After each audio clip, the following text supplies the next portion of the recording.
Butch Cassidy and the Sundance Kid. Robert Leroy Parker and Harry Longabaugh are two of the most famous outlaws of the Wild West. I can't review them separately because their life stories are like yin and yang. They can't be viewed apart from one another. Have some of you played Red Dead Redemption 2? A wonderful game. One of my favorites. Do you remember the honor system? If those guys were in that game, they'd have the max honor level, because despite their numerous robberies, they didn't kill a single person. Nice fellas. These two legendary outlaws top our list because they become inseparable partners in crime.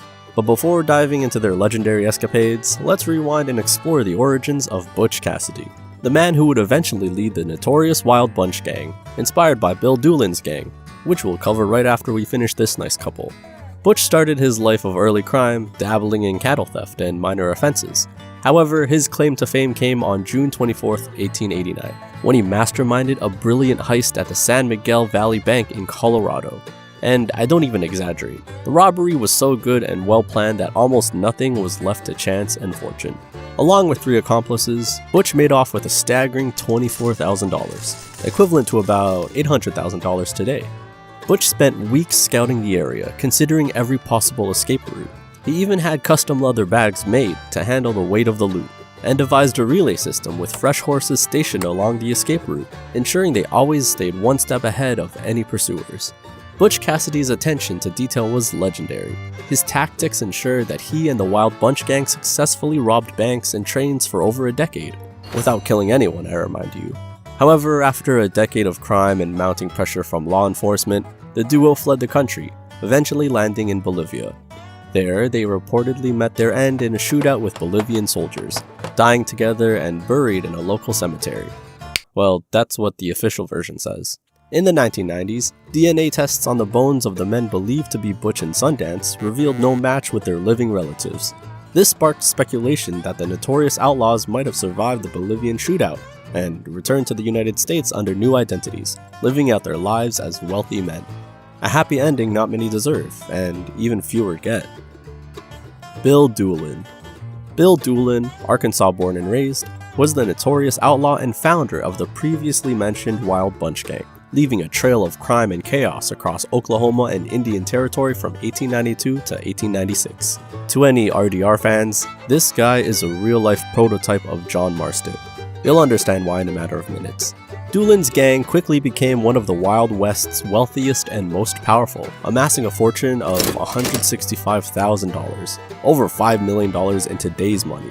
The Wild Bunch was wildly successful at robbing trains and banks, forcing the states to place large bounties on all of its members, dead or alive.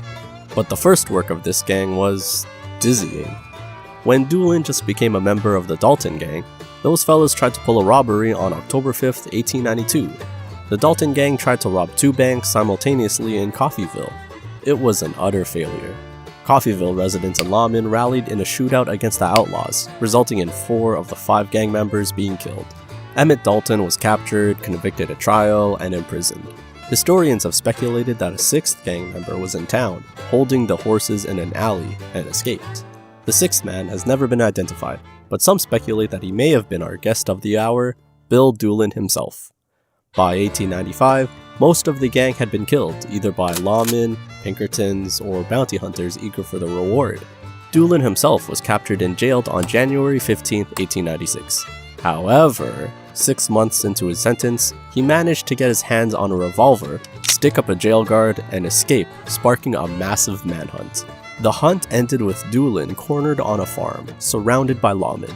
Ordered to surrender, Doolin walked out guns blazing, only to be instantly taken down by a sudden shotgun blast. Remember what I said about RDR and John Marston? The fans about the game already got it. For everyone else, an explanation. At the end of the first Red Dead Redemption, the main character dies in a very, very similar way. Coincidence? I don't think so. Billy the Kid. Ah yes, the most famous bastard of them all. William Henry McCarty, better known as Billy the Kid. Damn, I love Marty Robbins so much that every time I hear his name, I remember his song. But anyway, back to the person himself. One unlucky day in 1874, his mother died from tuberculosis. His stepfather, unwilling to raise Billy and his brother alone, abandoned them, leaving the boys as orphans on the streets. With no one to care for them, they resorted to stealing food to survive.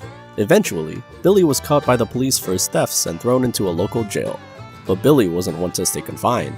He somehow shimmied up the cell chimney and escaped. From that day on, Billy was a wanted fugitive until his last breath. Over the next few years, he joined various gangs, committing crimes ranging from robberies to murders. Though he was arrested several times, Billy always was a slippery bastard, so he always got away.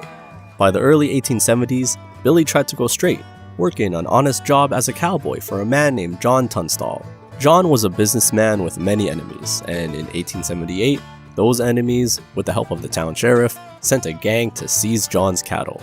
When John confronted them, they shot him in the chest, knocking him off his horse. As he lay on the ground, one of the men coldly executed him with a shot to the back of the head.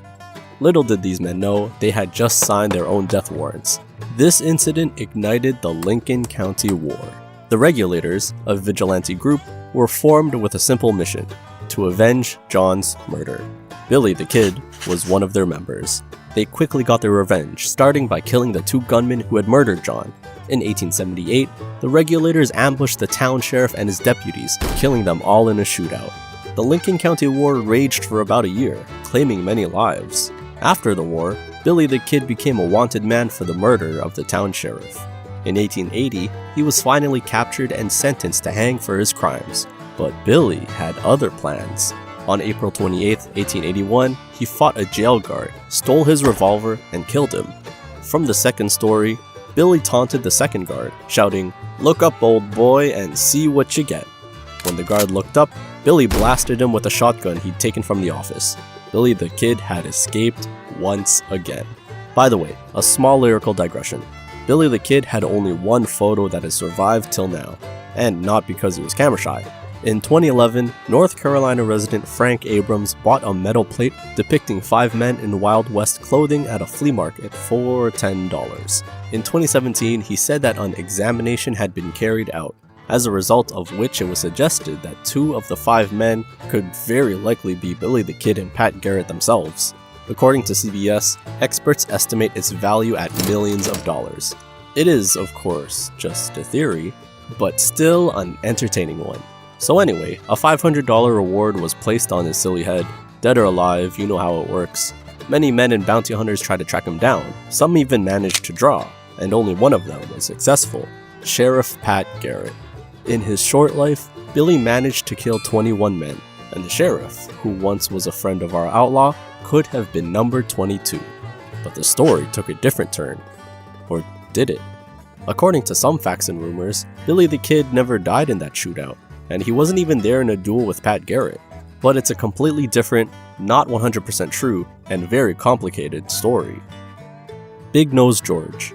The man robbed trains, stagecoaches, and cattle, and indulged in the classic Wild West pastime of cold-blooded murder. And he was angry. I mean, constantly. He was a real-life interpretation of the wrath itself. Maybe it was because of his nickname. I mean, Big Nose George or Big Beak Parrot are not very satisfying names for a bloody outlaw in the Wild West. In August 1878, Big Nose George and his gang tried to derail a train in Wyoming by removing a stake from the tracks. To their dismay, they were spotted by a railroad worker. Knowing they had been identified, they fled to Rattlesnake Canyon, unaware they were being followed by 2 skilled lawmen trained to track criminals. Following the faint footsteps left by the gang's horses, the lawmen arrived at Rattlesnake Canyon, where they were ambushed and killed by the gang. After these murders, a bounty of $20,000 was placed on George's head, over $600,000 in today's money. But it wasn't until 1880 that George was finally captured. Once in jail, he managed to get a hold of a pocket knife, sawed off his shackles, and used them to bash the jailkeeper's head, fracturing his skull. God, is it just me, or were the jails in that century not quite jailing? However, he was stopped at gunpoint by the furious jailkeeper's wife. She was understandably outraged, having seen her already unattractive husband now look even worse. News of George's escape attempt spread quickly, and a mob of 200 angry people stormed the jail. They broke George out of his cell, but instead of rescuing him, they swiftly tied a rope around his neck and lynched him. His story didn't end there, at least not quite yet. George's skull was turned into an ashtray and his skin was made into a pair of shoes. By the way, both his skull and the shoes are now proudly displayed in museums, serving as a grim reminder of his notorious legacy and the savagery of that time.